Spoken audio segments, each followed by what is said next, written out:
안녕하십니까. 류바로 신부입니다. 오늘 12과 공부할 차례입니다만 이번 주가 부활 축일입니다. 그래서 이 녹화가 아마 5월 말쯤 방영이 되지 싶은데 어쨌든 부활 축하드립니다. 그리고 오늘 우리가 공부할 내용이 부활하고 연관이 있기 때문에 이 부활에 대한 개념을 먼저 조금 정립을 하고 그 다음 공부를 시작하도록 하겠습니다. 오늘 우리가 공부할 내용이 장소가 어딘가마 그리고 카나가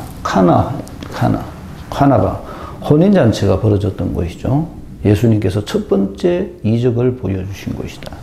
근데 여기서는 이 똑같은 장소에서 두 번째 이적을 일으키셨다. 이렇게 표현을 되고 있습니다. 근데 그 첫 번째 이적은 물을 포도주로 바꾸는 물질의 변화. 외적으로는 물질의 변화지만 실제적인 것은 파스카 신비를 설명해 준 건데 오늘 여기에 등장하는 두 번째 이적은 황실, 교관, 왕실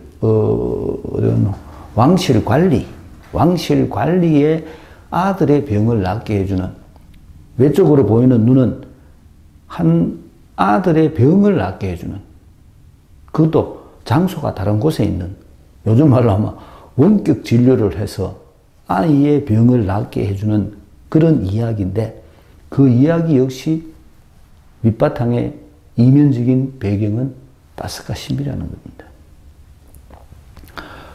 부활 파스카 신비입니다.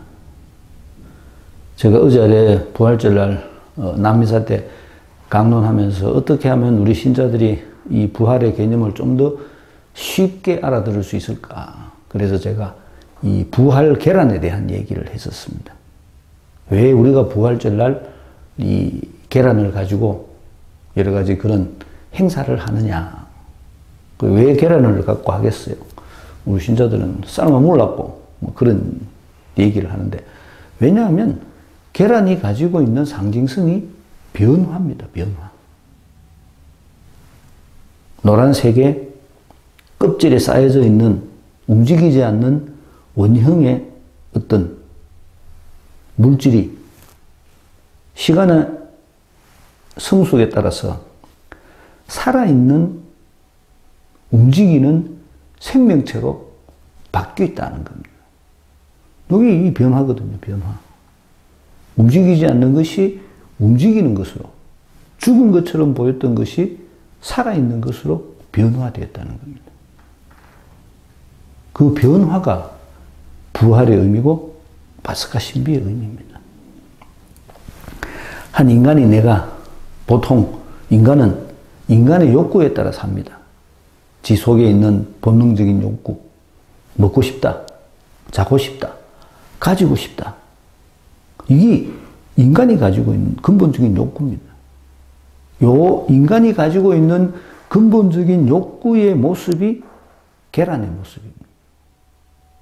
그런데 그 계란 속에 인간이 가지고 있는 근본적인 욕구가 아닌 다른 욕구가 들어왔다는 겁니다.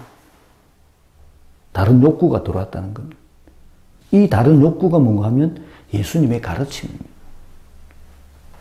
이 다른 욕구가 내 속에서 자리를 잡았고 민들레 홀씨 되어 땅에 떨어져서 거기서 싹이 나듯이 그 예수님의 말씀이 내 속에 들어와서 나로 하여금 인간적인 오로지 생물학적인 욕구에 의해서가 아닌 새로운 가르침에 의한 삶을 살고 싶은 마음을 생기도록 했다는 거예요.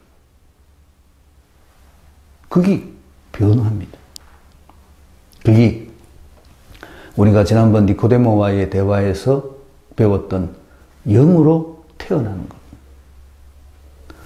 인간적인 욕구가 아닌 생물학적인 욕구가 아닌 다른 욕구.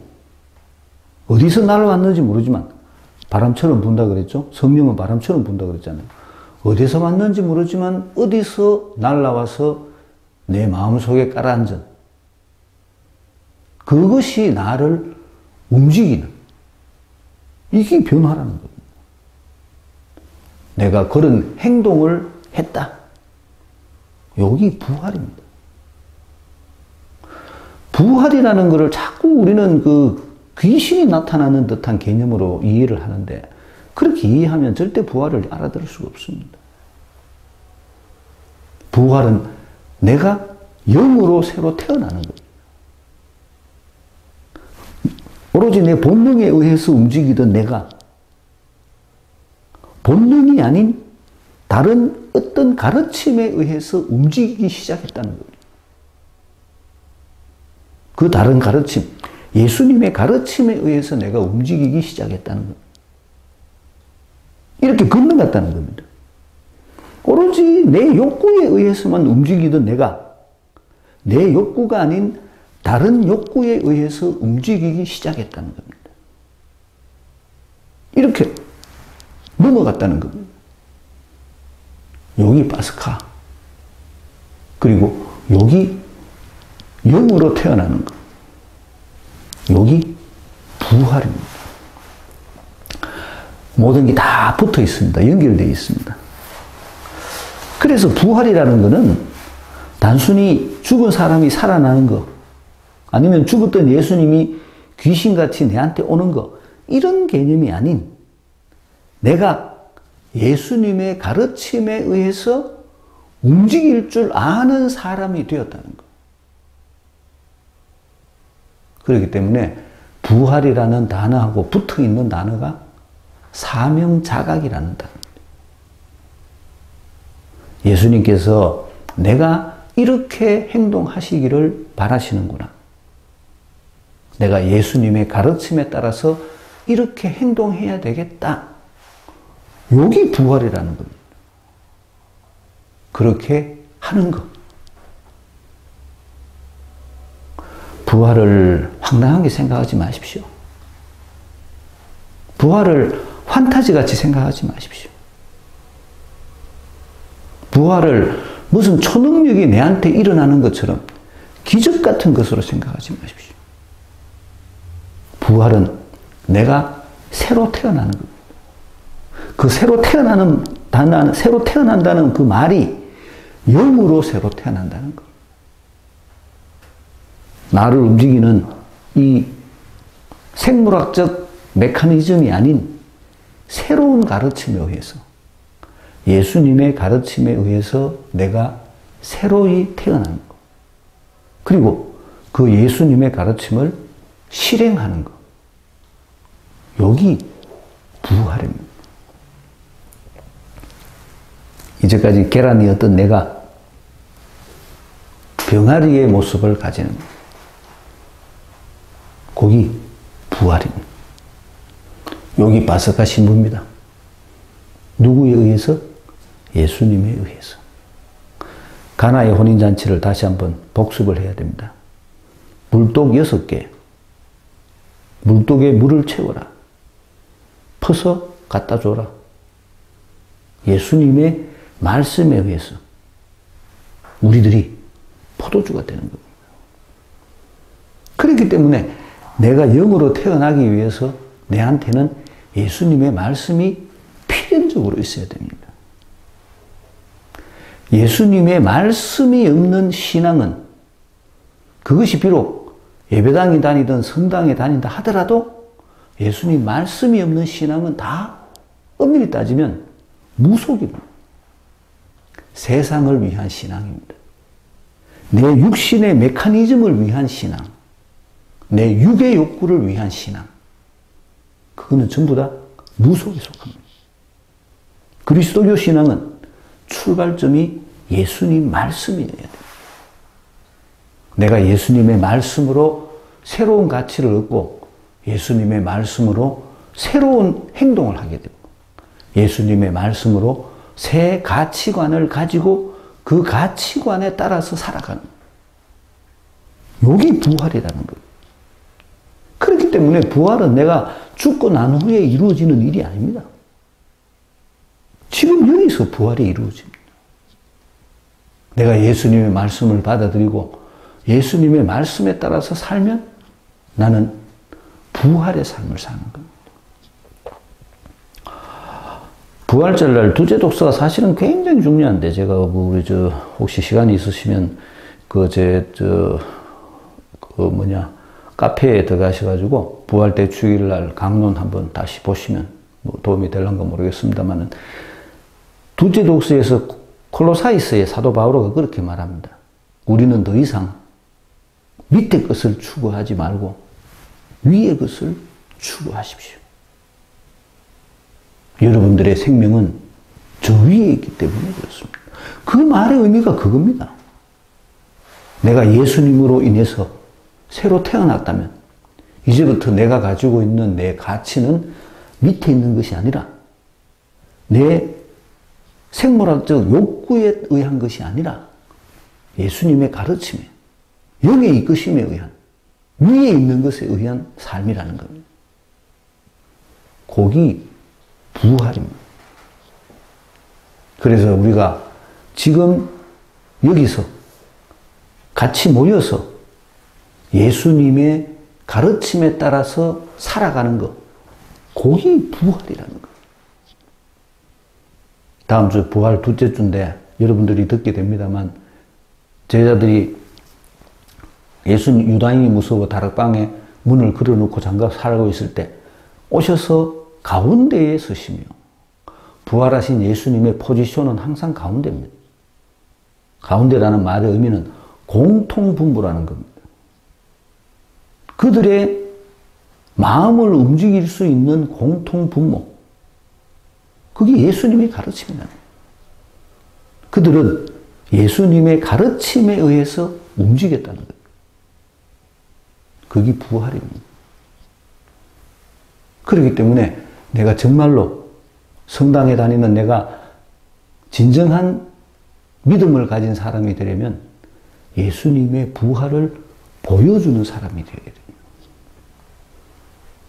코로나 때문에 하다가 그만두고 거의 망쳤지만 지금 시노드 하고 있는데, 세계 시노드가 가지고 추구하고 있는 정신, 친교, 참여, 사명, 이게 부활의 삶을 사는 겁니다.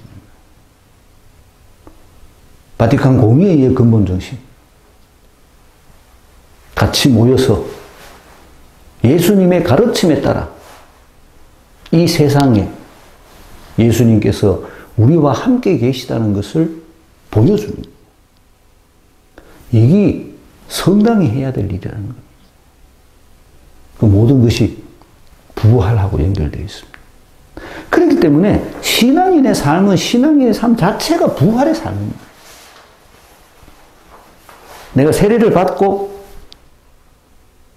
예수님과 함께 죽고 예수님과 함께 태어났다. 나는 당연히 부활의 삶을 살아야 돼. 안타깝게도 우리들이 성당에 다니면서도 많은 사람들은 아직도 예수님의 가르침이 아닌 자신의 육체적 욕구에 의해서 살아갑니다. 자신의 세상적 욕심을 위해서 믿음을 가지고 있습니다. 그거는 부활이 될 수가 없죠. 부활은 증거입니다. 증거할 줄 알아야 됩니다. 증거가 없으면 부활이 없는 겁니다. 파스카 신비, 건너감, 요거를 꼭 기억을 하셔야 됩니다. 건너감을 이해하지 못하면 나는 절대 부활을 깨달을 수가 없습니다. 내 중심의 믿음에서 하느님 중심의 믿음으로 건너가는 것. 내 욕구에 의한 믿음에서 영의 이끄심에 의한 믿음으로 건너가는 것. 여기 파스카입니다. 거기 부활. 오늘 우리가 공부할 내용은 그 얘기의 연속입니다. 그래서 제가 설명을 드렸습니다. 본문 한번 읽어보겠습니다. 이틀 뒤에 예수님께서는 그곳을 떠나 갈릴레아로 가셨다. 예수님께서는 친히 예언자는 자기 고향에서 존경을 받지 못한다고 증언하신 적이 있다. 예수님께서 갈릴리아에 가시자 갈릴리아 사람들이 그분을 맞아들였다. 그들도 축제를 지내러 예루살렘에 갔다가 예수님께서 축제 때에 그곳에서 하신 모든 일을 보았기 때문이다. 예수님께서는 물을 포도주로 만드신 적이 있는 갈릴레아 카나로 다시 가셨다. 거기에 왕실 관리가 한 사람 있었는데 그의 아들이 가파르나움에서 알아 누워 있었다. 그는 예수님께서 유다를 떠나 갈릴레아에 오셨다는 말을 듣고 예수님을 찾아와 자기 아들이 죽게 되었으니 가파르나움으로 내려가시어 아들을 고쳐주십사고 청하였다. 예수님께서는 그에게 이르셨다. 너희는 표징과 이적을 보지 않으면 믿지 않을 것이다. 그래도 그 왕실 관리는 예수님께 주님, 제 아이가 죽기 전에 같이 내려가 주십시오 하고 말하였다. 그러자 예수님께서 그에게 말씀하셨다. 가거라, 네 아들은 살아날 것이다. 그 사람은 예수님께서 자기에게 이르신 말씀을 믿고 떠나갔다. 그가 내려가는 도중에 그의 종들이 마주와서 아이가 살아났다고 말하였다. 그래서 그가 종들에게 아이가 나아지기 시작한 시각을 묻자 어제 오후 1시에 열이 떨어졌습니다 하고 대답하는 것이었다.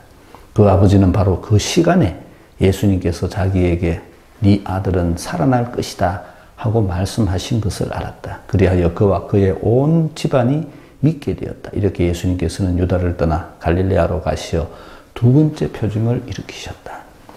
가나의 혼인잔치하고 굉장히 연결되어 있습니다. 그래서 이 얘기를 하고 있어요. 가나의 혼인잔치에서 예수님의 반대파에 있었던 사람들은 파스가 신비를 이해하지 못한 제자들, 그리고 거기에 참석했던 모든 사람들, 포도주가 떨어졌구나. 혼인잔치는 마지막 예수님과 새로운 공동체의 만남인데 포도주가 떨어졌다라는 말은 새로운 공동체에 참여한 사람이 아직 없다는 뜻이라고 그랬습니다. 파스가 신비를 알지 못하는 사람이 없었다는 얘기입니다. 똑같은 장소에 가서 예수님께서는 이 얘기를 하십니다. 그래서 배경이 가나의 혼인잔치입니다. 가나입니다. 가나. 근데 오늘 등장하던 사람들은 혼인잔치에 포도주가 떨어진 파스가 신비를 이해하지 못했던 그 예수님과 함께 있었던 그 혼인잔치에 참여한 사람들이 아니라 오늘은 갈릴리아의 사람들입니다. 갈릴리아 사람들. 갈릴리아에 있던 사람들. 그리고 예언자는 그 자기 친척들. 그리고 이 무단히 등장하는 왕실 관리. 이런 사람들이 오늘 등장하는 주 배경이 되는 사람이지만 사실은 가나 혼인잔치하고 똑같은 이야기입니다. 시간을 보십시오. 43절에 나오는 시간. 이틀 뒤에, 이틀은 뭐라고 그랬습니까? 아직 파스가 신비가 이루어지지 않은 시간이라고 그랬죠. 가나 혼인잔치에 보면 가나 혼인잔치가 이루어진 날은 사흘째 되는 날입니다. 사흘째 되는 날. 그런데 여기에는 이틀 뒤에니까 아직 그런 일이 이루어질 수 없는 준비 기간입니다. 굉장히 재밌는 게 있는데 종들에게 아이가 나아지기 시작한 시각을 묻자 어제 오후 1시라고 그랬습니다. 어제 오후 1시. 그러니까 어제 오후 1시면 현재 시간은 언제? 현재는 사흘째 되는 날이에요. 이틀 뒤가 어제니까 오늘은 사흘째 되는 날. 그래서 이 아이가 병이 나은 이것이 또 다른 파스카 신비를 우리들에게 보여주는 거라는 겁니다. 또 다른 파스카 신비의 근거는 뭡니까? 죽었던 아이가 살아나는 거예요. 부활이죠. 그 파스카 신비입니다. 우리들 모두가 경험해야 될 파스카 신비. 내가 육의 욕구에 따라서 살면 나는 죽습니다. 나는 아무것도 아닙니다. 그렇지만 내가 육의 욕구가 아닌 영의 이끄심에 따라서 사는 방법을 알게 되는 그 순간, 내가 영으로 새로이 태어나는 그 순간 나는 살게 되는 겁니다. 다른 삶을 시작하는 겁니다. 그래서 살아나는 겁니다. 영으로의 삶. 그게 영원한 생명으로 이어집니다. 물론 우리가 예수님처럼 100%는 아닙니다. 100%가 중요한 게 아니라 1%라도 시작하는 게 중요합니다. 그래서 한 번만 네가 예수님 시키는 대로 해봐라. 예수님께서 네한테 얘기해 주신 것 중에 그 많은 얘기들 중에 딱 한 가지만이라도 한 번만이라도 해봐라. 이게 중요한 게 내가 그거를 한 번 하는 곡이 영의 삶의 시작이기 때문에 그렇습니다. 안타깝게도 인간들은 지가 생각해가 지 육적인 관점에서 볼 때 지한테 이익이 안 되는 일은 절대 하려고 하지 않습니다. 그래서 영의 삶을 시작을 못하는 것. 영의 삶을 시작을 못하는 사람들은 어떤 사람? 항상 이틀 뒤에 살아. 여기에 나오는 사람들은 누구? 갈릴레아 사람들. 갈릴레아 사람. 갈릴레아 사람들이 바로 이틀 뒤에 있는 예수님의 파스카 신비를 이해하지 못하는 오로지 육의 관점에서만 세상을 바라보는 육의 관점에서만 종교를 바라보는 오로지 자신의 육의 욕구에 의해서만 움직이는 이런 사람들이 갈릴레아 사람들입니다. 그들이 추구하는 것은 뭐예요? 그들이 추구하는 것은 표징입니다. 표징. 내가 이 세상에서의 삶을 삶는 육의 삶을 사는 나에게 육적인 도움이 되는 일. 그게 표징이거든요. 다른 말로 기적. 기적만을 추구하는 사람들. 파스카 신비를 추구하는 것이 아니라 내가 하나님 안에서 새로 태어나는 것을 추구하는 것이 아니라 세상적 가치만을 추구하는 사람. 내한테 도깨비 방망이가 필요한 뚝딱 기적이 내한테 이루어지기를 원하는 이런 사람들이 표징에 의해서 사는 사람들.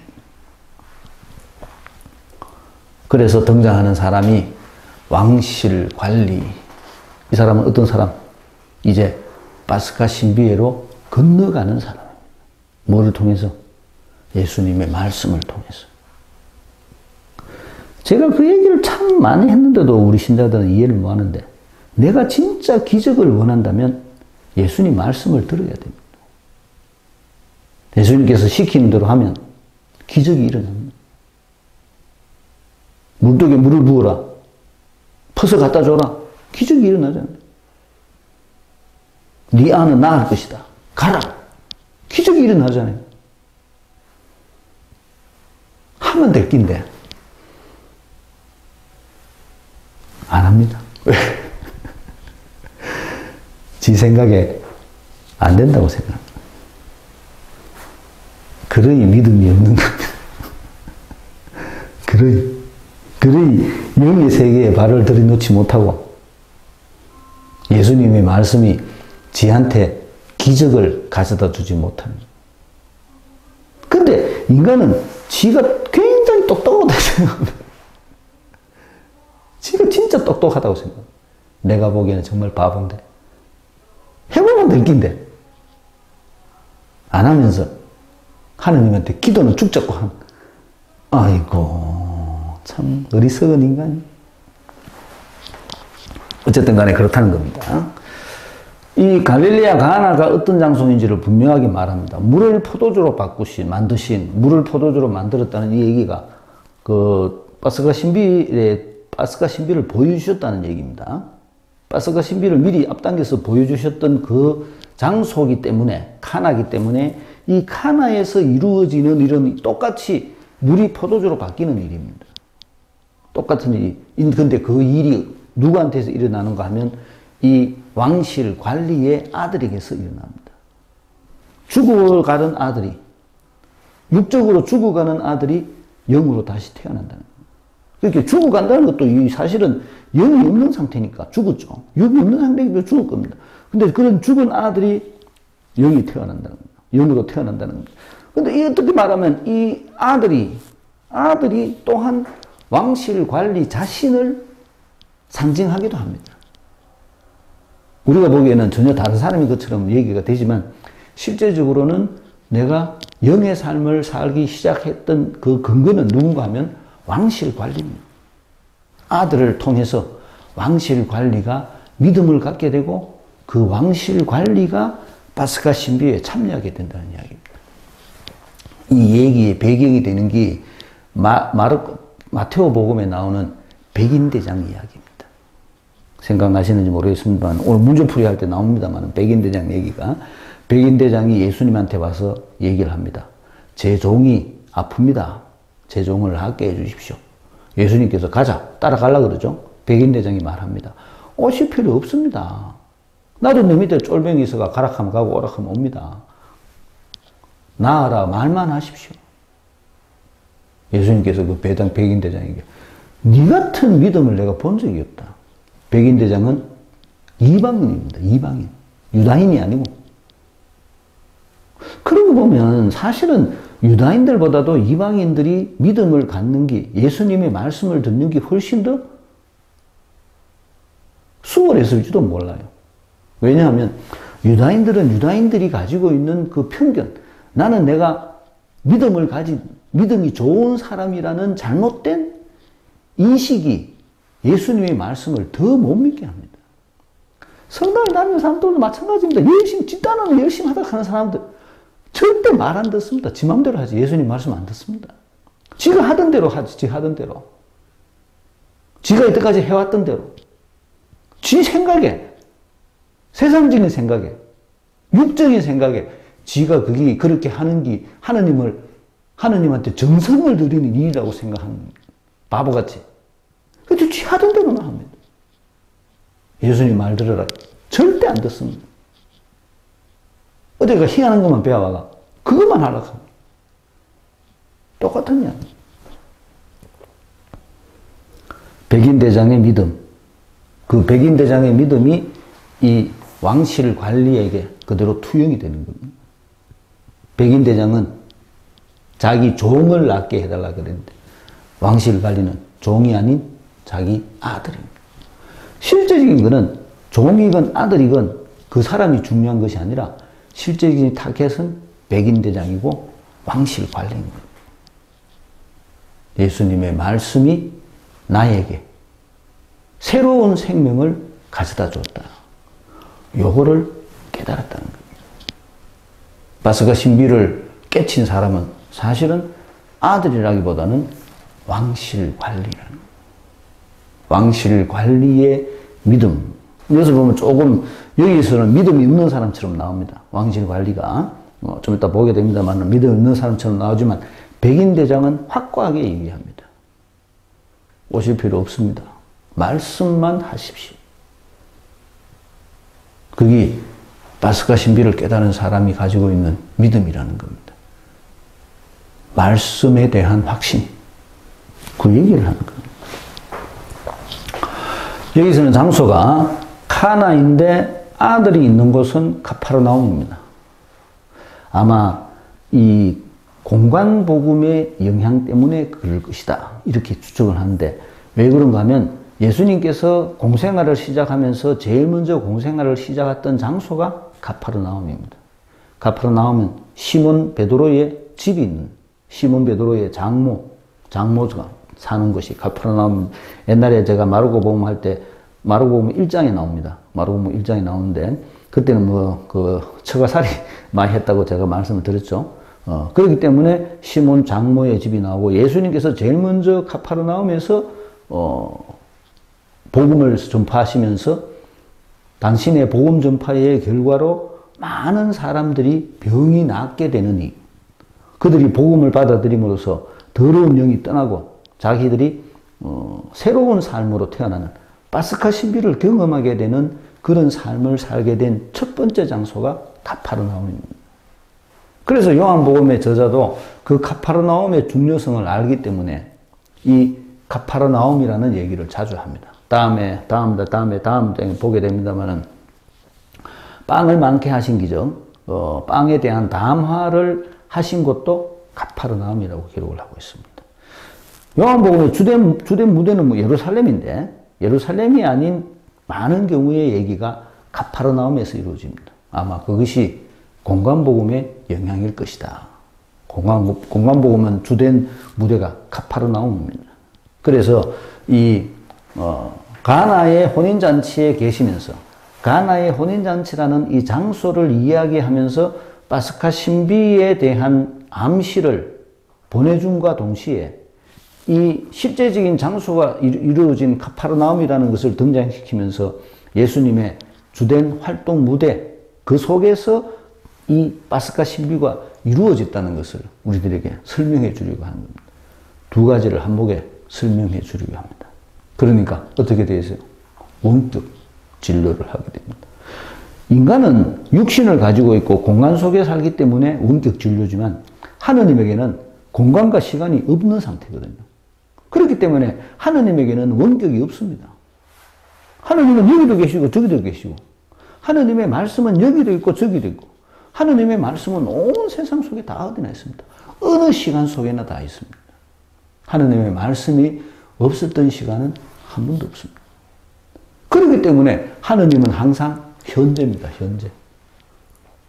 하느님에게는 언제나 현재고 지금입니다.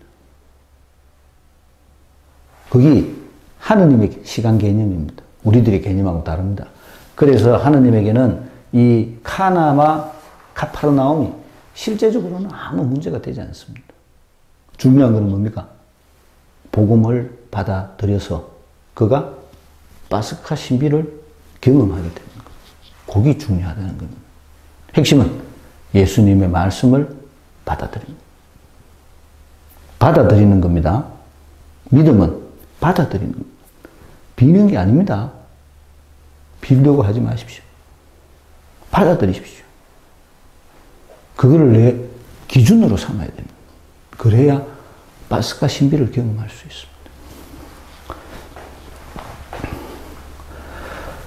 왕실 갈리가 예수님을 찾아옵니다. 예수님께서 갈릴레아에 오셨다는 말을 듣고, 근데 이 왕실 갈리가 이 가나에 있었는지에 대한 이야기는 없는데, 왕실 갈리가 가나에 있을 이유가 사실, 글쎄요, 왕실은 예루살렘에 있고, 관리라 해도 왕실 관리가 어느 왕실 관리인지는 모르겠는데, 어떤 면에서는 이방인일 가능성도 있긴 있죠. 헤로데가 이 갈릴레아 지역의 영주였으니까 헤로데에 속한 사람일 수도 있고 또 예루살렘 로마에 속한 사람이었을 수도 있고 구체적인 얘기는 하지 않습니다. 중요한 거는 왕실 관리라는 것만을 강조한다. 왕실 관리. 왕실 관리는 왜 왕실 관리를 강조하겠어요? 세속적인 힘이 있다는 세상적인 힘을 가지고 있다는 얘기입니다. 세상적인 힘. 그 얘기를 하고 있는 거죠.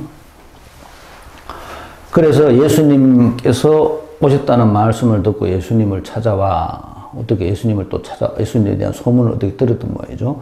이 사람이 들었던 예수님에 대한 소문은 아마 갈릴레아 사람들이 들었던 소문, 축제 때에 그곳에서 하신 모든 일을 보았다는 이 얘기하고 연결되어 있을 겁니다.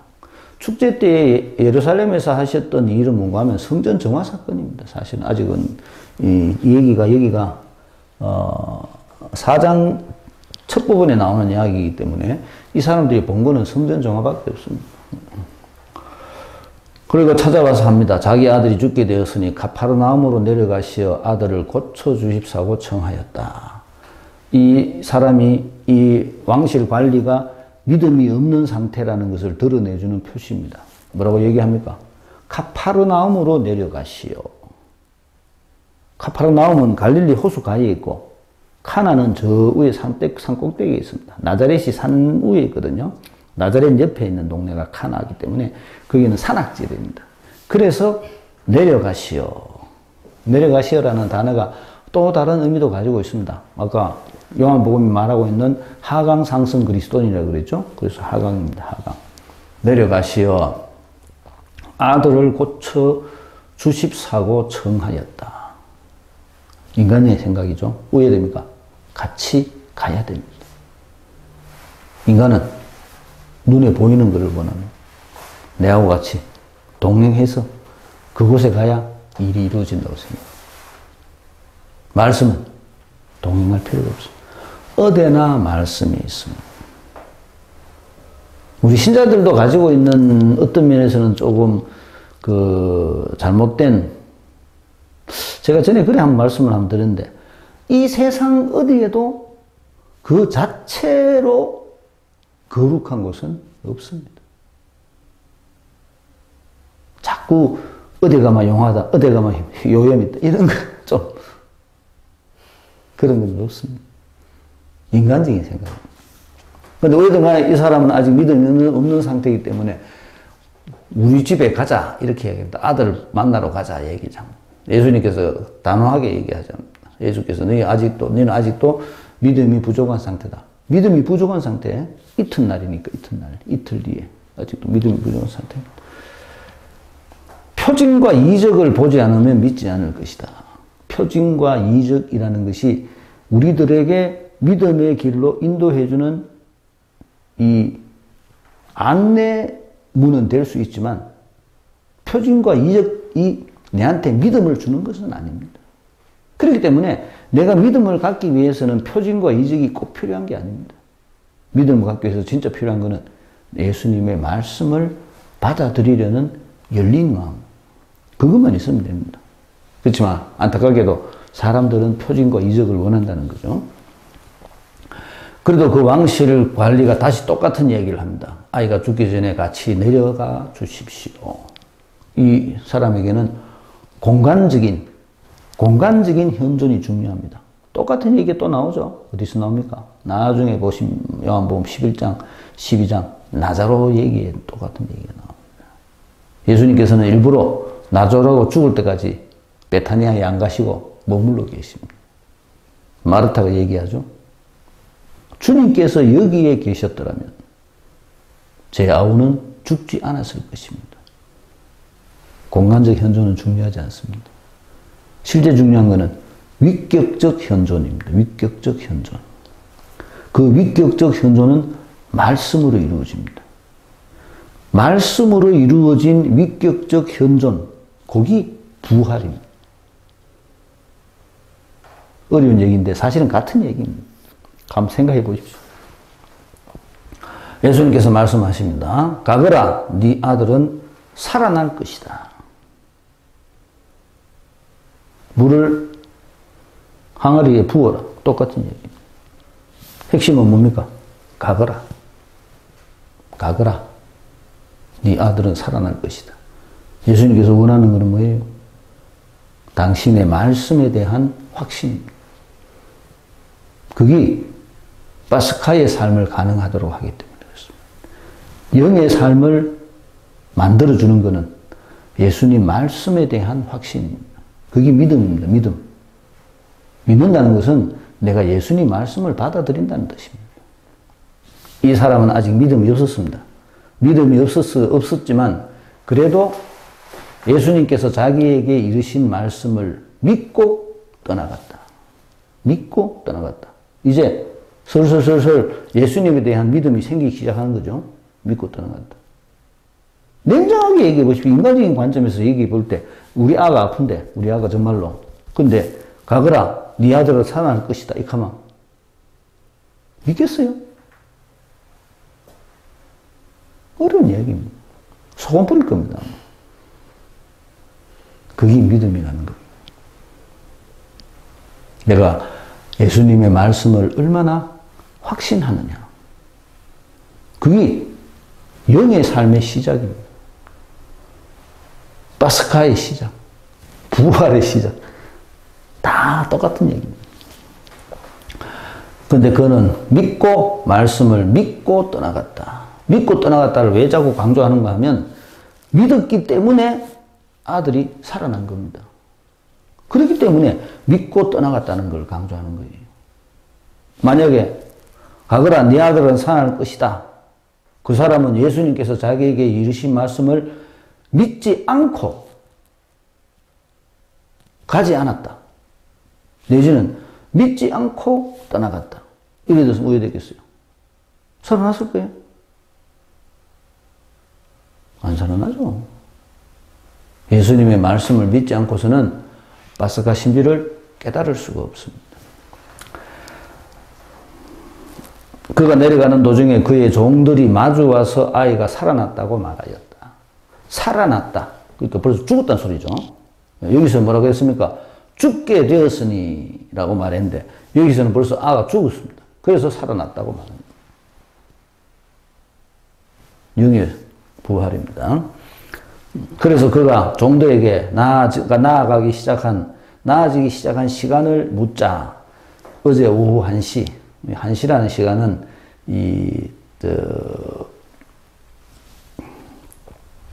이스라엘 시간으로 우리 이스라엘 시간으로 바꾸면 보통 9시, 10시쯤 이쯤 되는 시간입니다. 이제 태양이 떠올라서 뜨거워지기 시작하는 그런 시간입니다. 그래서 시간이 항상 낮 시간을 이야기해 주는 거는 영의 활동의 정점 이런 걸 얘기를 합니다. 영의 활동이 완전한 시간. 반대로 다른 건 뭐겠어요? 밤, 어둠 이런 거는 영의 활동이 없는 시간, 영이 없는 시간 이런 얘기를 하는 거죠. 그 아버지는 바로 그 시간에 예수님께서 자기에게 내 아들은 살아날 것이다 하고 말씀하신 것을 알았다. 그때 그 시간에 그랬다는 거죠. 예수님에게 시간은 더 이상 중요하지 않습니다. 그래서 중요한 거는 이튿날, 사흘날 요 얘기가 중요합니다. 사흘째 되는 날 파스가 신부가 이루어진다는 거죠. 그리하여 그와 그의 온 집안이 믿게 되었다. 믿게 된 것도 뭐 때문에? 표징 때문에 믿게 돼. 사실은 표징 때문에 믿는 게 중요하지 않고 예수님의 말씀에 의해서 믿음을 가져야 된다. 예수님께서는 유다를 떠나 갈릴레아로 가시어 두 번째 표징을 일으키셨다. 갈릴레아에서만 표징이 일어납니다. 지금 갈릴레아에서만 그걸 강조합니다. 갈릴레아에서 두 번째 표징이었다. 세 번째 표징은 뭐겠어요? 그럼 첫 번째, 두 번째, 세 번째. 세 번째 표징은 진짜 표징입니다. 살아나는 것. 그 얘기를 합니다. 요한복음 전체는 6가지 표징으로 이루어져 있습니다. 그 마지막 표징, 제일 중요한 표징이 예수님의 부활입니다. 문제풀이 하겠습니다.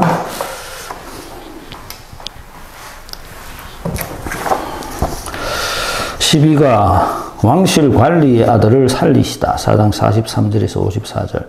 이틀 뒤 갈릴레아로 정은 말씀 그들이 맞이한 이유 하신 일을 보아서 가나로 이동 왕실 관리를 만나기 위해 첫 기적과 둘째 기적의 연결성 장소 가나 시간 3일째 아들이 아픈 장소 카파르나움 왜 아버지의 청 가서 무엇을 보아야 믿는다. 다시 청한 문장 예수님의 말씀 관리에 많은 종들의 대화 시간 1시 1번 중요한 대비가 나옵니다. 무엇입니까? 중요한 대비 이틀 뒤에 그 다음에 또 중요한 대비 49절